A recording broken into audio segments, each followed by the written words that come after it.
Hello momo lover, आज म try गर्दैछु दिल्लीको कनाट प्लेसमा नेपाली मोमो। नेपाली यति द हिमालयन किचन भन्ने रेस्टुरेन्ट रहेको छ कनाट प्लेसमा।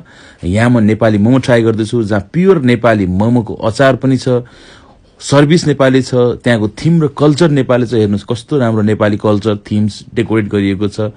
सँगसँगै अर्को राम्रो पक्ष त के भने यहाँ भाषामा चाहिँ नेपाली बोल्ने सर्भिसमा स्टाफहरू हुनुहुन्छ। एकदमै एम्बियन्स पनि कोजी, एकदम गजब राम्रो एम्बियन्स छ। अर्को राम्रो पक्ष चाहिँ मेनु हेर्नुस्, पुरै नेपालीमा लेखेको छ। नेपाली मोमो, आलु मोमो, नेपाली नेवारी र नेपाली दुईटैमा चाहिँ मेनु राखेको छ। यहाँ थकाली थाली सेटहरू पनि सँगै रहेको छ। अर्को चाहिँ सुकुटी, फोक, सेकुवा, धेरै नेपाली प्योर नेपाली आइटमहरू चाहिँ यो मेनुमा कभर गरिएको छ। बडा खुसी लाग्ने छ। मैले चाहिँ सिधै नेपाली स्टिम चिकन मोमो मगाएँ। यो सँगसँगै चाहिँ यो मोमो आयो। मोमोसँग 3वटा डिफ्रेन्ट टाइपको अचार मलाई दियो।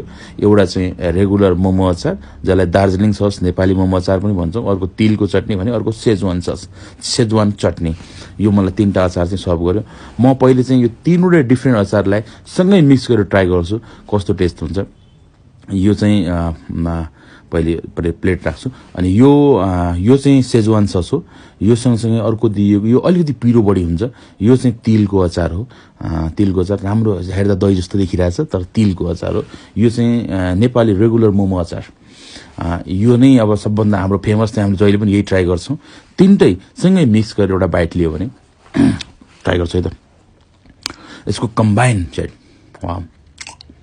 वन्डरफुल, जुसी, एकदमै जुसी। अब म 3टैलाई डिफ्रेन्ट अचारसँग लिन्छु। सबभन्दा पहिले तिलको अचारसँग मात्रै टेस्ट गर्दा कुन चाहिँ अचारसँग बढी मिठो हुन्छ म तपाईँलाई त्यो सेयर गर्छु। यो तिलको अचारसँग मात्रै ओके। अब रेगुलर मोमो अचार भनेको हाम्रो नेपाली मोमो अचार अथेन्टिक, यो विनर नै यही पनि हुनुपर्छ मेरो विचारमा चाहिँ। वाउ, 1 बाइट नफोडिकन सिधै। वाउ, स्पाइसी, पिरो। अब चाहिँ सेजवान सस भनेको यसमा तिमुर मिक्स गरिएको अचार हो। वाउ, हेर्दै गजब छ, फेरि अट्र्याक्टिभ छ क्या। तर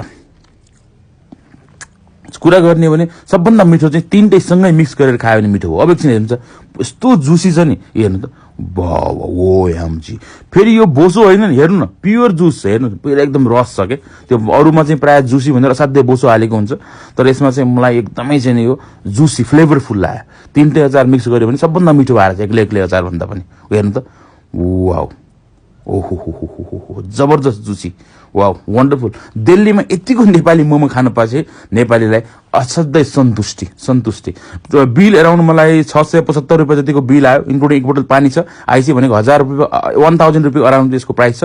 तर सबभन्दा राम्रो कुरा चाहिँ पुरै नेपाली थिम लगाइएको छ। नेपालले यसरी ग्लोबल स्टेजमा मोमोलाई प्रमोट गर्नु पाउँदा निकै खुसी लाग्छ।